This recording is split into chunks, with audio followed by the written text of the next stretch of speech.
ছাত্রছাত্রীরা, আমি অনেকদিন আগেই এই অঙ্কের চ্যানেলটি খুলেছিলাম, কিন্তু কোনো কিছুই দিয়ে উঠতে পারিনি। তো সামনেই মাধ্যমিক পরীক্ষা, তাই সেই সম্বন্ধে অঙ্কের কোশ্চিন কিরকম আসতে পারে এবং কয়েকটা অঙ্কের মডেল কোশ্চিন তোমাদেরকে বিভিন্ন পর্যায়ক্রমে বিভিন্ন দিন দেওয়া হবে।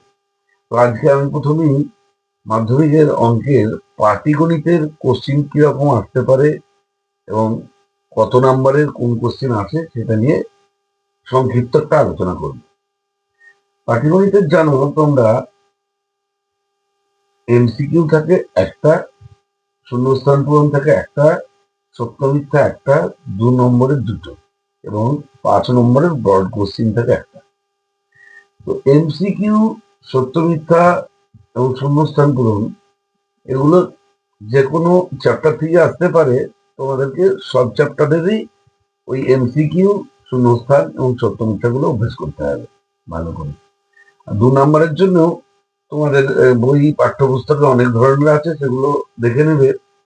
5 নম্বরের জন্য যেটা তোমাদের প্রধান জিনিস, তোমাদেরকে কোন কোন চ্যাপ্টার বেশি করে প্র্যাকটিস করা উচিত এবারের জন্য, সেটা নিয়ে একটু আলোচনা করবো। তাহলে আমাদের পাটিগণিতে মোট কত নাম্বার থাকছে? 1+1+1+4+5, টোটাল 12 নম্বরের কোশ্চিন আমাদের থাকছে। 12 নম্বরের মধ্যে বড় আসছে 5 নম্বরের। 5 নম্বর বড় কোশ্চিন, বড় প্রশ্ন থাকছে। সেই বড় প্রশ্নটা কোন চ্যাপ্টারে আসতে পারে? প্রধান তোমাদের দুটো চ্যাপ্টার ভালো করে এবার প্র্যাকটিস করতে হবে অবশ্যই। সেটা হলো সরল সুদ কষা, সরল সুদ কষা।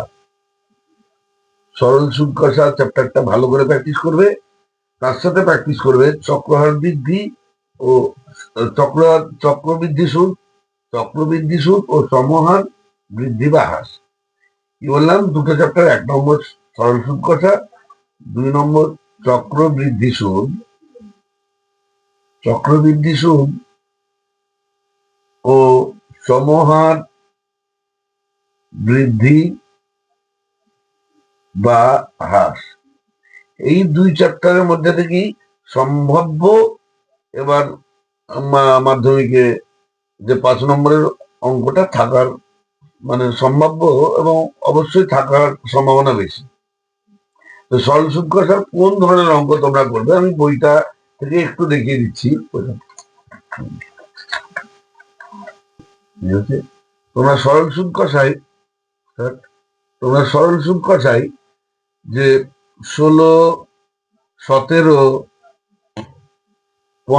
15, মোস্টলি 16, 17 এই যে অঙ্কগুলো, এই ধরনের অঙ্কগুলো সম্ভাবনা খুব বেশি।